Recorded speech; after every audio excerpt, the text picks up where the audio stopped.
हम चीज़ों को जैसा देखना चाहते हैं वो हमें वैसी दिखाई देती हैं या वो हमारे लिए वैसी हो जाती हैं। यही तो है पिग्मैलियन इफेक्ट। आप सोच रहे होंगे ये never heard before term Pygmalion effect क्या है और क्यों आज हम इसके बारे में बात कर रहे हैं। Why are we talking about it? और सबसे बड़ी बात, How is it related to one's personality? All are valid questions. Let's find out the answers. Hi, I'm Manisha, soft skill trainer and personality coach. Pygmalion effect को बेहतर तरीके से और practical तरीके से समझने के लिए आपके साथ एक स्टोरी शेयर करना चाहूँगी। Pygmalion is a Greek name. There was a sculpturist, मतलब एक आर्टिस्ट जो मूर्तिकार होता है, वो अलग अलग मूर्ति बनाता था।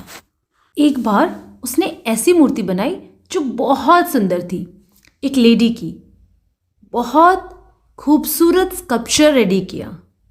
उसे बनाते बनाते उसे उस मूर्ति से प्यार हो गया। He fell in love with that statue, that sculpture, that he started to pray कि इस स्टैच्यू के अंदर लाइफ आ जाए। वो उसे बिल्कुल अपने लवर की तरह ट्रीट करने लगा। उससे बातें करता, अपने इमोशंस शेयर करता, उसके लिए खाना लेके जाता, उसके लिए गहने लेके जाता और सब कुछ जैसे एक नॉर्मल बेटर हाफ के लिए किया जाता है वैसे करता। एक दिन उस मूर्ति में जान आ गई। विश्वास नहीं हो रहा? किसी को भी नहीं हुआ सिवाय पिग्मैलियन के। पिग्मैलियन को लगता था कि उस मूर्ति में जान आ गई है, जैसे कि वो उससे बातें करती है, जैसे वो उसको रिस्पॉन्स देती है, रिस्पॉन्ड करती है और वो उसके साथ एक नॉर्मल जिंदगी जीने लगा। और कुछ लोग तो ये भी कहते हैं कि सच में ऐसा हुआ था। God of love had listen to his prayers और उस स्टैच्यू में जान डाल दी थी उन्होंने।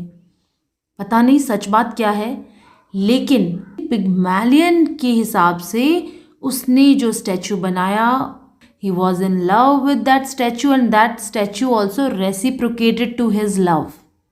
समझ आया आपको? कितनी सारी चीज़ें हमारे अराउंड साइकोलॉजिकली प्ले कर रही होती हैं और इसीलिए इसका नाम पड़ गया पिग्मैलियन इफेक्ट। इस बात को और बेहतर तरीके से समझने के लिए एक एग्जाम्पल की हेल्प से समझने की कोशिश करते हैं। जैसे ये दुनिया नेचुरल है, नेचुरली दिखाई देती है। अगर आप हरे रंग का चश्मा, ग्रीन लेंस वाला चश्मा पहनेंगे तो भी क्या दुनिया आपको बिल्कुल ऐसी दिखाई देगी जैसी अभी दिखाई देती है? या फिर सब कुछ या हर चीज़ में हरे रंग का टिंच, ग्रीन कलर का टिंच आ जाएगा और हम कहेंगे मुझे सब कुछ हरा हरा दिखाई दे रहा है। यहाँ तक तो लोग आपकी मदद कर सकते हैं ये बता के कि आपने हरे रंग का लेंस पहना है, हरे रंग का चश्मा पहना है, इसीलिए आपको सब कुछ ग्रीन दिखाई दे रहा है। अब सपोज कीजिए कि आपको ये हरा हरा सब अच्छा लगने लगा और आपने चश्मा उतारा नहीं। क्योंकि आपको अच्छा लगता है आपने पहने रखा और फिर भूल गए। अब जो आप पहले कहते थे कि सब मुझे हरा हरा दिखाई देता है, अब आप पता है क्या कहेंगे? सब कुछ हरा हरा ही तो है। अब आपकी कोई मदद नहीं कर सकता। क्यों? क्योंकि आपने एक एफर्मेटिव सेंटेंस बोला है with the confidence of your own belief. आपने चश्मा नहीं उतारा, लेकिन आपने ये मान लिया कि लोग जो बोल रहे हैं वो सही नहीं है, जो मुझे दिख रहा है वो सही है। तो आप दुखी नहीं रहेंगे। You will enjoy this way also, but you will see, look at the world with green lens. तो ये जो इफेक्ट है ये कभी कभी पॉजिटिव होता है, कभी कभी नेगेटिव भी होता है। पिग्मैलियन इफेक्ट ये बताता है कि हमेशा जैसा है वैसा ही आपको दिख रहा है ऐसा ज़रूरी नहीं है। कई बार जैसा आप देखना चाहते हैं आपको सब कुछ वैसा नज़र आता है और आप उसके हिसाब से बिहेव करते हैं। आइए इस पिग्मैलियन इफेक्ट की साइकिल को समझते हैं। इस साइकिल में आप पिग्मैलियन इफेक्ट को कहीं से भी पकड़ के समझना स्टार्ट कर सकते हैं। या तो आप देख लीजिए अदर्स बिलीव्स अबाउट अस, उससे हमारे एक्शंस इफेक्ट होते हैं और फिर हमारे बिलीव्स बनते हैं उनको लेकर के, और फिर हमारे जो एक्शन है वो इस बिलीव से इफेक्ट होके रिएक्शन में बदलते हैं, या फिर ये मान लें कि हमारे एक्शंस की वजह से किसी और का हमारे बारे में कुछ बिलीफ बनता है और फिर उसके रिएक्शन उसके बिलीफ के हिसाब से हमें मिलते हैं, और जब हमें वो रिएक्शंस मिलते हैं चाहे वो पॉजिटिव हो या नेगेटिव, हम उसके अकॉर्डिंग रिएक्ट करने लग जाते हैं. So this is the circle and this is the cycle of Pygmalion effect. अब कुछ एक्सपेरिमेंट्स हुए हैं, साइंटिफिकली प्रूवन एक्सपेरिमेंट्स हुए हैं, साइकोलॉजिकल स्टडीज़ हुई हैं. आइए इस बात को हम एक एग्जाम्पल के थ्रू समझते हैं. एक कोच जो बास्केट टीम के कोच हैं, उनकी टीम में 2 नए बच्चे आते हैं, एक क्रिस और एक जो. क्रिस को देख करके उन्हें ये लगता है कि क्रिस को देख के उन्हें लगता है कि ये मेरे स्कूल टाइम में एक जो फ्रेंड था उसकी तरह फिट है, फिजिकली एक्टिव होगा और बहुत अच्छा परफॉर्मेंस देगा, और वो खुश हो जाते हैं उसको टीम में ऐड करके. वहीं जो की पर्सनालिटी को देख के उनको लगता है कि ये लेथार्जिक हो सकता है या ये उतना कंट्रीब्यूट नहीं करेगा, बिकॉज उसको देख के उन्हें अपने स्कूल टाइम का एक अनोइंग सा बच्चा याद आता है. Now according to his believes what he starts to do is कि जब भी क्रिस परफॉर्मेंस देता है या क्रिस प्ले करता है तो वो उसे एक्स्ट्रा फीडबैक देते हैं, एक्स्ट्रा आवर्स उसके साथ में टाइम स्पेंड करते हैं, उसको अप्रिशिएट करते हैं जब वो सही करता है. ऑन द अदर हैंड जब जो से कोई मिस्टेक होती है तो वो उससे अपसेट हो जाते हैं, उससे कोई पॉजिटिव फीडबैक नहीं देते, उससे नाराज़ रहते हैं. और इस वजह से क्या होता है कि जैसे एक ही इंसान के बारे में 2 लोगों को डिफरेंट एक्सपीरियंसेस होते हैं. जो क्रिस सोचता है कि कोच बहुत पेशेंट है, फीडबैक देते हैं, अप्रिशिएट करते हैं, और जो वहीं पर काफ़ी डीमोटिवेट हो जाता है और सोचता है कि कोच बिल्कुल सपोर्टिव नहीं है, पेशेंस कम है उनमें. इस वजह से क्रिस की परफॉर्मेंस अच्छी होती जाती है, वो कॉन्फिडेंट प्लेयर होता जाता है, और जो वहीं लथार्जिक हो जाता है और अंडर कॉन्फिडेंट प्लेयर हो जाता है. And the coach thinks that he was right in his observations. However, that's not the case. If you flip the first impressions या first beliefs that coach has made, तो यही situation change हो जाएगी. पिग्मैलियन effect को ही रोजेंथल experiment भी कहा जाता है, बिकॉज एक रिसर्चर थे रॉबर्ट रोजेंथल एट हार्वर्ड यूनिवर्सिटी. तो उन्होंने इसको चैलेंज किया. एक सेट ऑफ रैट्स जो हैं उनको एक कोच को दिया और बोला ये स्मार्ट रैट्स हैं, और कुछ रैट्स दूसरे पर्सन को दिए और बोला ये थोड़े डम रैट्स हैं, आपको इनको ट्रेन करना है, इनकी रेस करानी है. जबकि रैट्स की जो क्वालिटी है वो सेम थी, they were all same, there was no test done, there was no such experiment और वाज कंडक्टेड जिससे पता चले कि कोई रैट स्मार्ट है या डम है. लेकिन जब रेस हुई तो जो रैट स्मार्ट बताए गए थे वो जीते और जो डम बताए गए थे वो हार गए. इससे उनके कोचेस की उनसे जो एक्सपेक्टेशंस थी वो पता चली कि कोच ने ऑलरेडी सोच लिया, ऑलरेडी डिसाइड कर लिया कि ये तो डम रैट से, ये कैसे जीत सकते हैं इंटेलिजेंट रैट से. तो उसी हिसाब से ट्रेनिंग पे ज़्यादा ध्यान नहीं दिया, और इंटेलिजेंट कोचेस से एक्सपेक्टेशन हाई थी कोच को, तो उन्होंने उनको अच्छे से ट्रेनिंग दी और वो जीत गए. I will share 2 such famous and commonly known experiments with you. जिसमें से एक वो एक्सपेरिमेंट है जिसमें there were 10 set of boys and 10 set of girls were kept separately and only given the photograph to each other, and there was a number written on the back of the pictures. It was a mixed kind of personalities. And ये किया गया था experiment. Basically boys को photographs दे दी गई और उनको बोला गया कि चूज़ या random just pick one picture and that is the photo you have to speak to. और गर्ल्स के पास जब उन्होंने कॉल किया तो उससे पहले, कॉल से पहले के जो रिएक्शंस नोटिस किए गए वो इस टाइप से थे, कुछ जनरल रिएक्शंस कि जो बहुत pretty looking, beautiful looking and look wise जिन बॉयज़ को उनकी पिक्चर मिली, they were very overwhelmed, they were so excited and happy that okay, I'm going to talk to this person. For the average looking girls, the boys were not much excited. They thought to give it a try by calling, or maybe because they were under this study and the experiment and they were part of the study, so they had to call the person, but they were not showing much of the interest. So when they called, there was a difference in their way of speaking. But to their surprise, there was a twist. The photograph and the contact number were not of the same person. It was also mixed match. So the person looking at the picture and calling to the girl, which he thought is the same person, was speaking, thinking that this is the person that I like. Hence, the boy spoke very politely.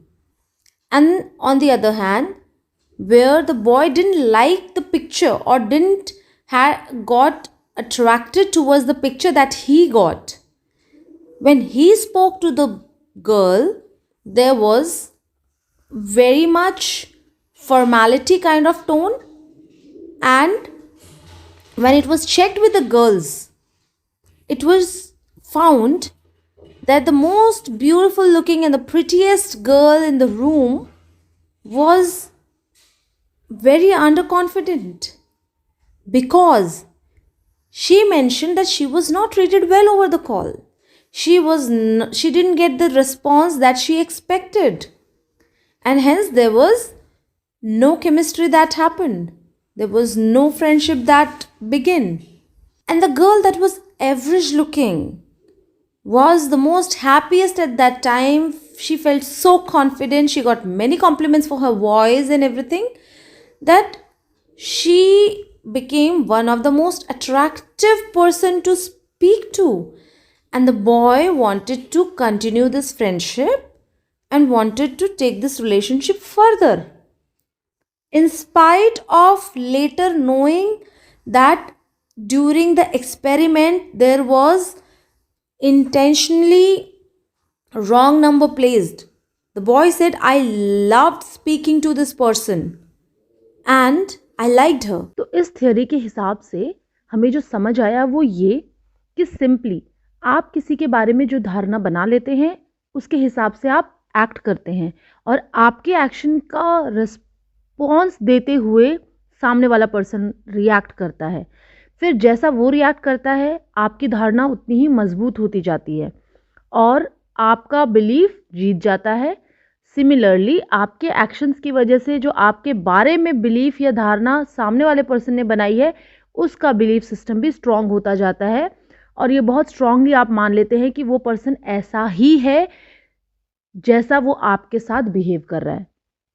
लेकिन अगर किसी भी point पे इस cycle को change किया जा सके तो सब कुछ चेंज हो सकता है। Everything depends upon your belief system. आप अगर अपना बिलीफ चेंज कर देंगे तो आपका एक्शन रिएक्शन सब चेंज हो जाएगा।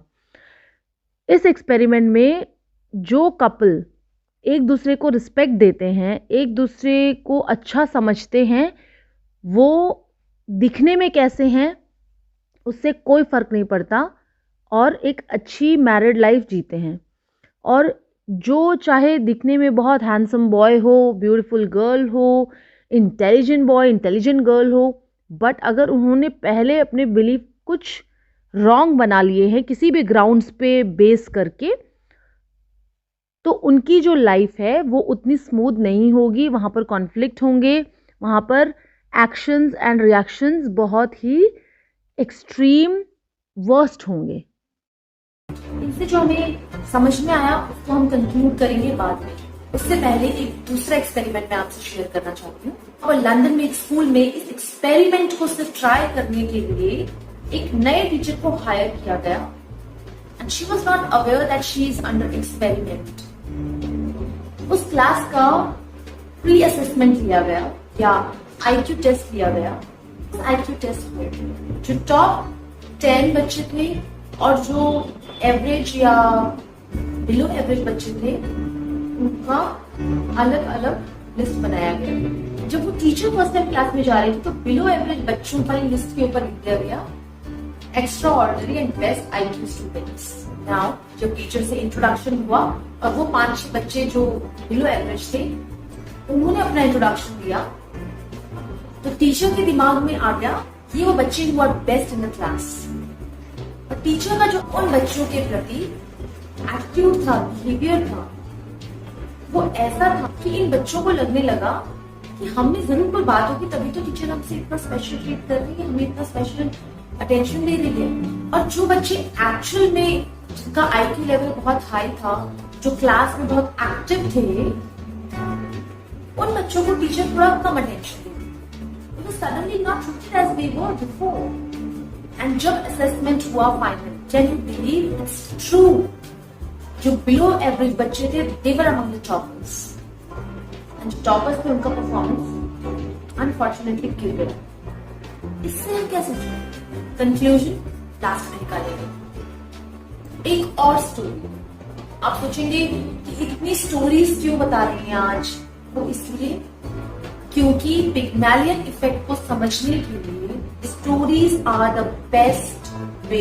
तो अब ये स्टोरी है Ramesh and Suresh, two friends. वो एक नई कोचिंग या नया ट्यूशन ज्वाइन करते हैं साथ में। फर्स्ट डे रमेश की साइकिल पंक्चर हो जाती है। सुरेश ट्यूशन टाइम पे पहुंच जाता है एंड रमेश लेट हो जाता है। ट्यूटर को लगता है कि सुरेश एक डिसिप्लिन बच्चा है, punctual of time, and Ramesh is not very serious and discipline भी नहीं है। इसके बारे में थोड़ा सा नेगेटिव सोच आ जाता है। यहाँ पर I want to remind you, first impression is sometimes the last impression. इस पे मैंने एक वीडियो भी बनाई है, आप जरूर देखिएगा। Carry on. तो रमेश के बारे में ट्यूटर के मन में एक धारणा बन जाता है। ट्यूटर सुरेश को टाइम पर आने के लिए अप्रिशिएट करता है और रमेश को स्कोल्ड करता है। ऑल्दो रमेश अपने रीजंस बताता है, but tutor is not happy with this first impression. अब सुरेश को बहुत अच्छी फीलिंग आई और रेगुलरली वो मेक श्योर करता है कि वो ट्यूशन में टाइम पर ही जाए। लेकिन ट्यूशन के टाइम पर कुछ ऐसे बिहेवियरल डिफरेंस होते हैं अगर सुरेश को समझ में नहीं आता, ट्यूटर सेज लाओ मैं एक्सप्लेन करता हूँ, एक बार 10 बार एक्सप्लेन करता हूँ। और जब रमेश को समझ में नहीं आता तो ट्यूटर सुरेश को बोलता है कि रमेश को समझाते हैं। यहाँ से रमेश का मोरल गिरने लग जाता है और सुरेश का मोरल हाई अप हो रहा होता है। And because of this Suresh का परफॉर्मेंस बहुत अच्छा होता जाता है और Ramesh start to perform. Results के बाद रमेश के पेरेंट्स टीचर के पास जाते हैं और बोलते हैं देखिए हमारा बच्चा टॉप करता था और अब उसका परफॉर्मेंस डाउन हुआ है। ये देखकर टीचर शॉक हो जाता है बिकॉज टीचर के हिसाब से Suresh was intelligent and today actual में सुरेश हैज टॉप। क्योंकि हमारा बिहेवियर दूसरे के बिहेवियर को, हमारी एक्सपेक्टेशंस दूसरे के कॉन्फिडेंस को लो भी कर सकती है, हाई भी कर सकती है। अब मैं आपको कुछ प्रैक्टिकल एग्जांपल्स और सिचुएशंस के थ्रू पिग्मैलियन इफेक्ट को समझाती हूँ कि हमारी लाइफ में पिग्मैलियन इफेक्ट कैसे अप्लाई होता है। Pygmalion effect in fact plays such an important role in parent-child relation or the behavior of the child towards the parents or in life. Psychologists Pygmalion effect को इतनी इंपॉर्टेंस देते हैं कि parents की अगर काउंसलिंग करनी होती है तो पिग्मैलियन इफेक्ट का जिक्र जरूर आता है। स्टडीज ये कहती हैं अपने बच्चे के बारे में जो धारणा आप बना लेते हो ना, वो बच्चा वैसा ही बिहेव करता है। इसको आसानी से समझने एक एग्जाम्पल का सहारा लेती हूँ जो कि बहुत एक्सट्रीम है, लेकिन जस्ट पिग्मैलियन इफेक्ट को समझने के लिए। किसी बच्चे ने पहली बार मान लीजिए कुछ चोरी की, है ना, छोटी सी चीज कुछ भी, उसकी कंप्लेंट और उससे बोला गया कि ये गलत है कि चोरी नहीं करते। कुछ टाइम के बाद जब वापस वो स्कूल जाने लगता है या मान लीजिए किसी रिश्तेदार के घर जाने वाले हैं तो पेरेंट्स बच्चे से कहते हैं हम वहां जा रहे हैं लेकिन तुम वहां पर जाकर चोरी नहीं करना, कोई ऐसी हरकत नहीं करना जिससे हमें शर्मिंदगी हो या तुम चोरी वोरी नहीं करना। आपने तो ये बताया कि ये नहीं करना, लेकिन बच्चे को क्या फील हुआ कि मेरे बारे में एक ही बार मैंने किया, लेकिन मेरे बारे में अभी तक वो धारणा खत्म नहीं हुई है, मुझे अभी तक चोर समझा जा रहा है। तीसरी बार कहीं और गए, वहां पर भी आपने इसी बात को रिपीट किया जाने से पहले, क्योंकि आपको लग रहा है कि क्योंकि मैंने उसको बताया कि चोरी नहीं करना, इसलिए वो चोरी नहीं करता। लेकिन आप बच्चे के माइंड में ये फीड कर रहे हैं कि I expect this behaviour from you, तभी मैं तुम्हें अलर्ट कर रही हूँ। And now the child starts to process in his mind कि मेरे बारे में जो सोच है वो ये है कि मैं चोरी कर सकता हूँ, इसका मतलब मैं चोरी कर सकता हूँ, मैं इतना केपेबल हूँ। तभी तो मुझसे बार बार बोला जा रहा है कि करना मत, और वो बच्चा फिर चोरी करता है। और अब आप कहते हैं मुझे पता था ये तो चोर ही है, ये चोर ही बनेगा। तो कहीं ना कहीं जो आप नहीं चाहते थे, लेकिन आपको लगता था कि वो वैसा है, आपने उसको वैसा बना दिया। इसीलिए साइकोलॉजी के हिसाब से आप चाहते हैं कि वो ना करे, उससे ये मत कहिए कि वो ना करे। इनफैक्ट इंस्टेड आप जो चाहते हैं कि वो करे, आप वो कहिए उससे कि आप ये करो। आप चाहते हैं वो चोरी ना करे, वो अच्छा बच्चा बन के रहे, एंजॉय करे, तो आप ये मत कहिए कि चोरी नहीं करना, शैतानी नहीं करना। आप ये कहिए अभी हम जा रहे हैं, आप वहां बहुत एंजॉय करना, गुड बॉय बन के एंजॉय करना। दैट डिफिकल्ट और that complicated to understand? It's very simple. आप किसी से जो एक्सपेक्ट कर रहे हैं आप वो कन्वे कीजिए, और हर किसी से अच्छा एक्सपेक्ट कीजिए। सिंपल। इससे आपकी पर्सनालिटी में तो ऑब्वियसली पॉजिटिव चेंजेस आएंगे, लेकिन आप दूसरों की पर्सनालिटी को भी निखार सकते हैं, बेहतर बना सकते हैं अपनी इस छोटी सी चेंज ऑफ अप्रोच से। For leaders specially I want to say, उनके लिए ये बहुत इंपॉर्टेंट है कि अगर आप अपनी टीम को प्रोडक्टिव बनाना चाहते हो तो expect high from them, expect high from everyone. Every human is capable of doing extra ordinary. अगर आप किसी को अंडर एस्टिमेट करते हो तो पर्सन भी खुद को अंडर एस्टिमेट करता है और उसका मोरल और कॉन्फिडेंस लो हो जाता है। तो परफॉर्मेंस कहां से आएगी, प्रोडक्टिव रिजल्ट्स कैसे आएंगे? लेकिन अगर आप एक भी अचीवमेंट को बहुत ग्रैंड तरीके से अप्रिशिएट करते हो, इससे उस पर्सन के अंदर ये फीलिंग आती है कि उसमें कुछ तो बात है, या उससे कुछ ज्यादा एक्सपेक्टेड है, या सेम चीज वो और ज्यादा फील करना चाहता है। इस वजह से वो बेटर परफॉर्म करता है और आपको लगता है मैंने इसके बारे में सही सोचा था, ये काम का बनता है, या मैंने इसके बारे में सही सोचा था, ये बिल्कुल काम का बनता नहीं है। मतलब देखा जाए तो ये एक तरीके का चक्रव्यूह है। आप किसी के बारे में कुछ सोचते हैं, मतलब उससे आपकी एक्सपेक्टेशन सेट करते हैं। एक्सपेक्टेशन इन द सेंस कि ये कर सकता है या ये बिल्कुल नहीं कर सकता। वो पॉजिटिव एंड नेगेटिव, वो एक्सपेक्टेशन आपके दिमाग में जो भी है, आपका बिहेवियर इसी आधार पर होता है उस पर्सन के साथ, और फिर आपके बिहेवियर के हिसाब से दूसरे पर्सन का बिहेवियर अफेक्ट होता है या डिसाइड होता है।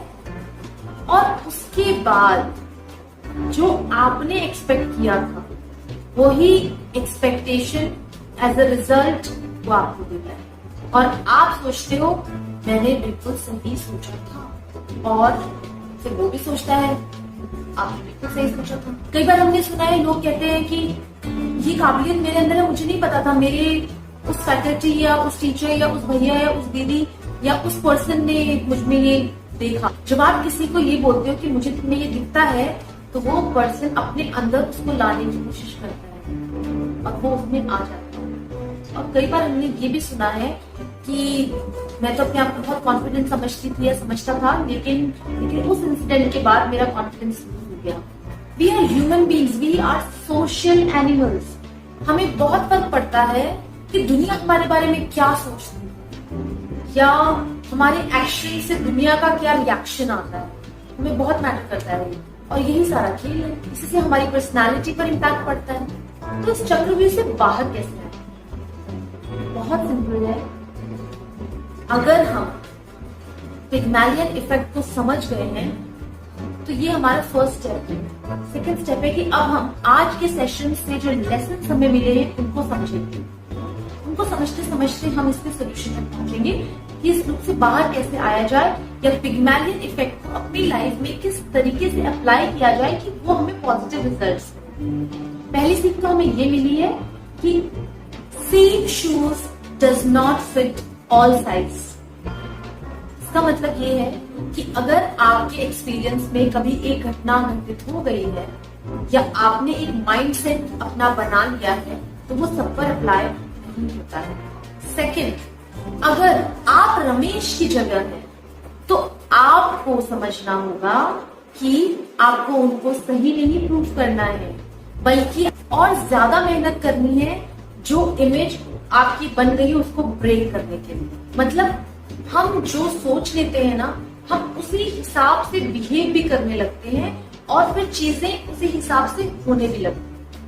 एक बहुत खास बात जो हमें पिग्मैलियन इफेक्ट से समझ में आती है वो ये है कि belief we carry in our mind is more powerful than the existing reality. कैसे जो मूर्ति सबको मूर्ति दिखाई दे रही थी, पिग्मैलियन को एक जिंदा इंसान दिखाई देने लग गई। It was all in mind. और एक इम्पॉर्टेंट बात जो हमें समझनी होगी वो ये है, your expectations to someone can make that person very confident and most attractive. On the other hand, it can make them low in confidence, self-judging, and less attractive personality or unattractive personality. So you as other person can play very big role in some other person's personality. So we must try to live up to our own expectations of ourselves. So ये lessons हैं जो आज हमें सीखने मिले हैं। अब दो solutions हैं। पहला, अगर हमारा belief system इतना strong है तो हम उसका फायदा उठाएं। हम खुद पर भरोसा करें और हम दूसरों पर भी भरोसा करें कि जो आप उनसे expect कर रहे हैं वो जरूर उस expectation को meet करेंगे और आपका behavior automatic change हो जाएगा और फिर results भी accordingly आएंगे। दूसरा सोल्यूशन, अगर कोई आपकी एक्सपेक्टेशंस को मीट नहीं कर रहा है, जैसा आप चाह रहे वैसा नहीं बिहेव कर रहा है, तो उसको ये बोलने के बजाय कि तुम किसी लायक नहीं हो या तुमसे यही एक्सपेक्टेड था, आप ये बोलिए कि I expect more from you, या तुमसे मुझे अच्छी की उम्मीद है या तुम इससे बेटर कर सकते हो। Always convey your disappointment also in a positive manner. इससे आप दूसरे को निराश नहीं करेंगे, किसी का मोरल डाउन नहीं करेंगे, बल्कि शायद किसी की लाइफ में एक पॉजिटिव कंट्रीब्यूशन देंगे और उसे एक अच्छा इंसान, अच्छी पर्सनालिटी बनाने में बहुत बड़ा रोल प्ले करेंगे। So this is all about Pygmalion effect. Hope you enjoyed the session and you going to apply it in your life.